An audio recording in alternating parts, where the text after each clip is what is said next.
अस्सलामुअलैकुम dear students, कैसे हैं आप सब लोग। उम्मीद है सब लोग ठीक ठाक होंगे। आज आप लोगों को फिज़िक्स का 10th क्लास के चैप्टर नंबर 2 के बारे में बताते हैं, जिसके शॉर्ट क्वेश्चंस मैं आप लोगों के साथ शेयर करूंगी और कोशिश करूंगी कि मैं कुछ छोटी मोटी डिटेल्स भी आप लोगों के साथ शेयर कर सकूं ताकि आप लोग अपनी तैयारी को आसान बना सकें और फर्दर आपको फ्यूचर में कोई भी मसला ना आए। आप अपनी तैयारी इन 4 महीनों की छुट्टियों में, मैट्रिक की तो 4 महीने की होगी ना, मार्च से आप लोग फ्री हैं। मार्च, अप्रैल, मई, जून, जुलाई, ओहो हो, मैट्रिक की तो बहुत सारी छुट्टियां हैं। तो मार्च के मतलब मार्च को निकाल दें, मार्च में आपके पेपर्स थे, अप्रैल का हाफ, मई, जून, जुलाई, अगस्त, तो 4-5 महीने थे आपके पास। तो आज आपको एटलीस्ट चैप्टर नंबर 2 तो कंप्लीट आना चाहिए। तो इस वीडियो को देख के आप मुझे बताइएगा कि इनमें से कितने क्वेश्चंस आप लोगों को आते हैं और कितने नहीं आते। और अगर किसी ने अभी तक नहीं करना स्टार्ट किया तो इनको स्टार्ट करना शुरू कर दें। चैप्टर्स को रीड आउट करें, क्वेश्चंस के आंसर सर्च आउट करें और नीचे कमेंट सेक्शन में मुझे ज़रूर बताइए। तो स्क्रीन पे आप लोग देख सकते हैं कि आपका चैप्टर नंबर 11 चैप्टर नंबर 11 जो है वो आपका चैप्टर नंबर 2 बनता है। वैसे तो नंबर 1 से स्टार्ट नहीं होता, 10th क्लास में चैप्टर नंबर 10 से ही स्टार्ट होता है। तो चैप्टर नंबर 11 के इंपॉर्टेंट क्वेश्चंस कौन कौन से हैं मैं आपको बताती हूँ।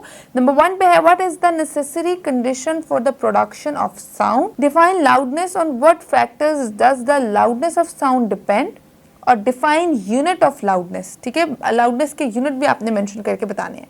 उसके बाद describe the use of ultrasound for thyroid gland. तो थायराइड ग्लैंड जो आपके गले में मौजूद होते हैं, आपने मुझे बताना है कि अल्ट्रासाउंड उनको कैसे हेल्प करता है, उनको देखने में या उनके सिस्टम में। उसके बाद नेक्स्ट क्वेश्चन है, why ultrasound is useful in medical field.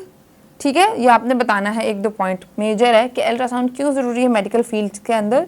उसके बाद how the depth of sea can be measured by ultrasounds. Ultrasounds sea depth को कैसे मेजर करने में हेल्प करती हैं, आपने 1-2 पॉइंट इसका भी बताना है। उसके बाद what is the role of compression and refraction in the propagation of sound waves.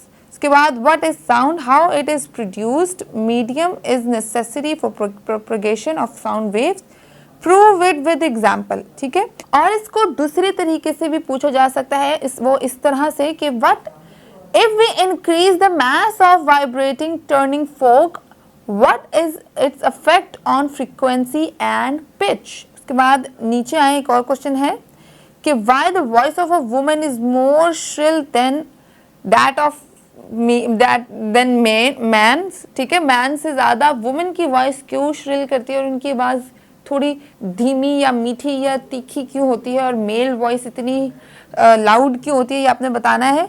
और इस क्वेश्चन को और तरीके से भी पूछा जा सकता है कि what is the Audible frequency range of sound for a normal human ear. Human ear जो है आपका, उसमें कितनी नॉर्मल कैपेसिटी होती है साउंड सुनने की, उसकी रेंज क्या है आपने बताना।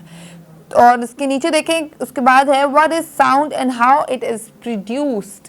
ठीक है, ये आपने बताना है। इसके साथ साथ इसी चैप्टर की, साउंड वाले चैप्टर की कुछ इंपॉर्टेंट डेफिनेशंस हैं, वो कौन कौन सी मैं आपको स्क्रीन पे दिखा रही हूँ, आप लोगों ने ये लाजमी चेकआउट कर लेनी है। जैसे साउंड वेव्स की डेफिनेशन है, पिच और साउंड है, उसकी डेफिनेशन आ सकती है। और इसके अलावा quality of sound which is very important, ये भी आपसे शॉर्ट क्वेश्चन में डेफिनेशन में पूछा जा सकता है। उसके बाद अल्ट्रासाउंड की डेफिनेशन है, लाउडनेस की डेफिनेशन है, एंड इंटेंसिटी ऑफ साउंड की डेफिनेशन है। तो ये कुछ चंद डेफिनेशंस थी जो मैंने आप लोगों के साथ शेयर की। आई होप ये वीडियो आप लोगों के लिए यूजफुल साबित हो। थम्स अप करना मत भूलिएगा और इस चैप्टर को अच्छे तरीके से करिएगा। कमेंट सेक्शन में जिसको जौन सा आंसर आता है मुझे ज़रूर बताएं, जिसको जौन सा नहीं आता वो भी मुझे बताएं। मुझे तो इजाज़त, अपना ख्याल रखिएगा। अल्लाह हाफिज़।